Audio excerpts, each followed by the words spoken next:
Hey, graphic design. So this video is going to walk you through the getting set up part of your portrait illustration and starting to actually draw those black outlines, which is what you're responsible for this week. But everything I do is written out, and you can follow along with me in this document that you see in front of me. This is linked in your weekly calendar. And these are just the instructions that I've created to help make this easier so you can literally cross things off as you work along to make sure you're not missing anything as you're tackling what is probably your first portrait illustration. So let's go ahead and jump in. As it says, start by making a new document. Paste one of your own photographs, but make sure that the photo meets those portrait requirements that I already talked about. So it must be you. It can be you and somebody else, but it has to be you. It needs to focus on face, shoulders, up, so that your face is the main focus. Clear, not fuzzy. Make sure that the lighting is good, the colors are good if you want to recreate the same colors. And then make it interesting with accessories, composition, and expression. Try not to just go for like a standard school photo where they're just like staring straight on. Do something interesting with it. So once you have that photo, you're going to either place embedded or copy and paste. Either way, you're just going to get it into your Photoshop document. And that's where I am right now.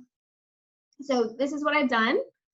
And I just file place embedded, but it's already there. And it brings me to the free transform option. As you can see, I can move it around and I can make it bigger or smaller. So my document is 8.5 by 11, like the instructions say, and I have the instructions next to me to help me walk through this. And so now I want to expand this so that it fills that space, and it's mainly focused on our faces. So I'm gonna hold down Shift so I don't mess up the proportions. Well, first I'm gonna set it in the corner, then I'm gonna hold down Shift and I'm just gonna pull it out until it fills most of that space. And that looks pretty good. Once I have it where I want it, I can either click this check or I just click enter. That'll get fix the pixelation, because I know when it's in free transform, it always looks a little pixelated. And so now this is essentially my template. So this is what I have underneath everywhere that I'm going to be painting. So I want to lock it. I don't want it to move. That would not be good if some of my layers were in like a different spot than they're supposed to be. And I also want to bring down the opacity a little bit. I do that as preference just because I think it makes it easier to see what I've drawn and what's actually there. So I'm clicked on this. I'm going to bring down the opacity to about 70%. Get pretty close. There we go. And then I'm going to rename it. And when I rename it, I'm just going to call it template, because that's what it is. It's the template, it's the base. And you really need to be labeling every single one of your layers. Incredibly important. Awesome. And then I also want to lock it, right? So I have my white background, which is naturally there. I went ahead and labeled that white background just so I knew, because I might have a different background that I'm going to add later. And then I have my template now. I can see it, and I'm going to lock it down over here by just clicking right where that lock would be. Or here, going up to the lock. There you go. There it is. Okay, so now I'm ready just to begin my black outlines. So for this, I've actually already done this, so I'm going to show you what I want it to look like. I want it to look like this, and if I take away my template, you can see I essentially am just kind of sketching on top of my template to be able to figure out where all the contours are. Now, there's a couple reasons why I would do this. My main reason is because, especially when you're just starting with portrait drawing, it can be really complicated to pop right into the color parts. And so I think it's really helpful to have those main outlines, and then you can choose to start painting in however you like. You can make areas completely solid because you have those main outlines, it's much easier to do that.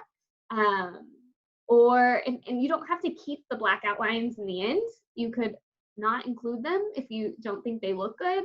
But they also can help add like kind of more of a graphic-y illustration look. So I don't mind them most of the time. So that's why we're doing this. It's a really great way just to get started in portrait painting, just to get your main, like dip your feet in, know where things go, and whether or not you keep them in the final product is completely up to you. But as we say, so this is what yours should look like. You are going to create a new layer. So if you come down here, we are going to click right here, create a new layer. And I'm going to label it black lines or black outlines, either way. You can see I've already done this, so we'll do number 2 for me. And so make sure you are clicked in here anytime that you're working on the black outlines. Incredibly important to make sure you're always in the right layer. And then I'm going to go over to my brush tool, which I'm actually already in. I'm going to make sure my color is black, which I am. Okay, so if it's not, go down here and make it all the way black. And I can adjust the size and the actual brush. So I like for this just using just a very basic hard brush that's a little bit smaller, but you can do it however.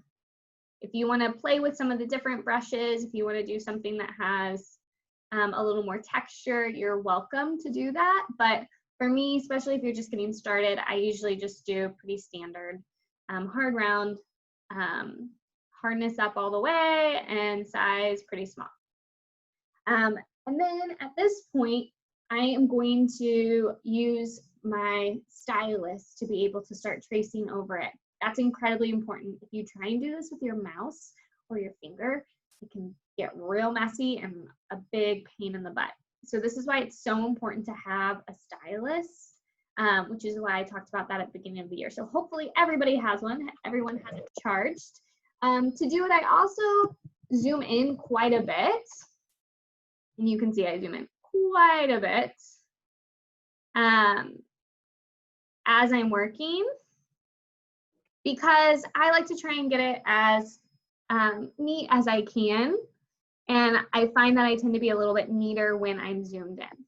So I feel like it's a lot easier to just kind of scroll around. And let's say this is actually like pretty thick. I don't know that I want it that thick. That looks kind of crazy. And so you can always go over and erase, erase, erase. This is a really soft erase. I want it to be hard. There you go. I want to just get rid of it. There you go. And then start fresh. And so play with the brush until you get it to where you like it. So I'm going to make it way smaller. Cool. And then I'm going to zoom in. Another thing you can do is you can use 2 fingers. So usually when I'm doing this, I actually flip the laptop to where it's a tablet mode and I draw on it that way. I find that it's much easier for me to use it that way. However, I'm trying to do this video, so I can't really do that. But that's what I would suggest doing. And then I use my fingers just to zoom in and zoom out. You use 2 fingers, you can do that. And so zoom in, and that also allows me to kind of move around. Makes it a lot easier. There we go. This feels much better. And so I'm really just trying to get those main parts in here. It doesn't have to be super pretty at first because you can go back and clean it up. Okay. And like some of the parts, it's kind of hard to see. I know that that's my pupil right in there.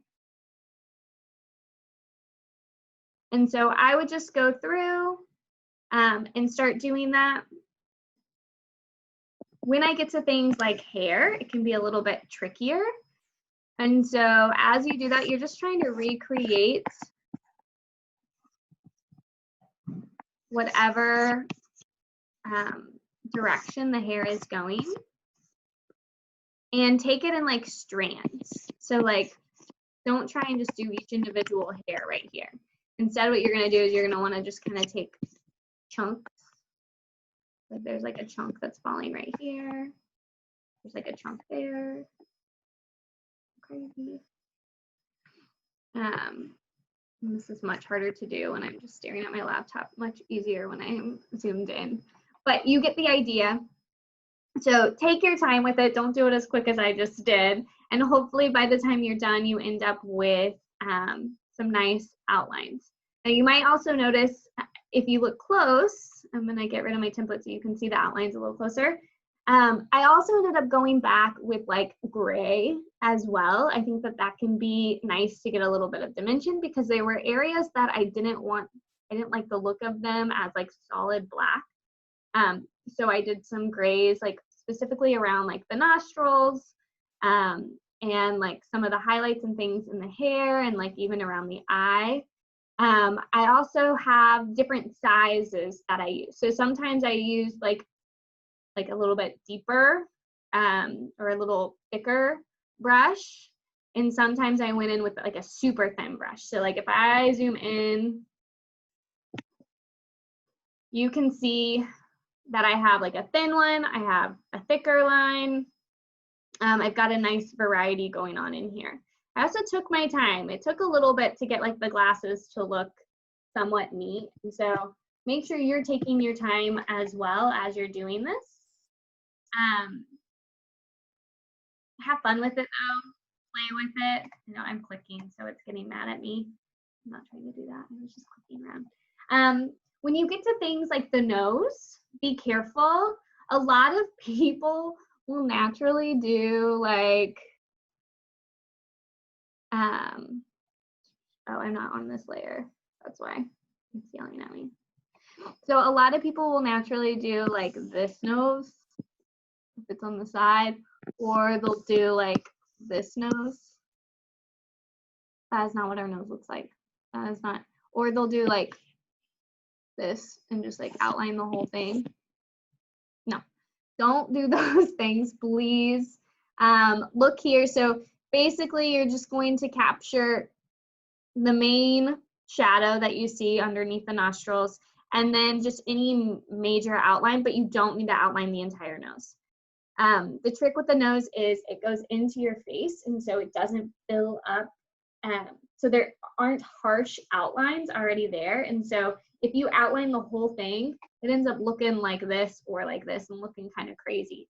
So just outline like the main part. So if you're looking at a side profile, it would be like the edge and then maybe right here. If you're looking from the front, you might just do here and maybe whichever side has more of a shadow. Be careful with it. Look at examples of different noses to help you whenever you go to do that. I'm gonna erase these crazy looking things. But please don't just outline the entire nose. Same with things like the eyes and the mouth. Notice I don't completely go over the whole thing. I leave like part spaces that are a little bit open because if it's not obvious to me on my template,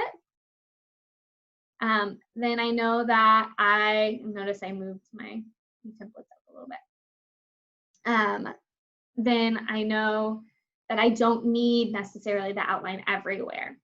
Sometimes you have what's called implied line. So by drawing most of it, then you can still see that it's implied. But if we outline every single little thing, it gets to be super duper cartoony and maybe a little bit too much. Okay, so couple things to look at when you're looking at illustrators that you love. Look and see what they do. See how they do noses and eyes and hair and mouths and try and recreate those things. Okay. So this week we are focused on just getting your black outlines done. This takes a little while. And then next week I'll come back and we'll talk about color. Have a great day.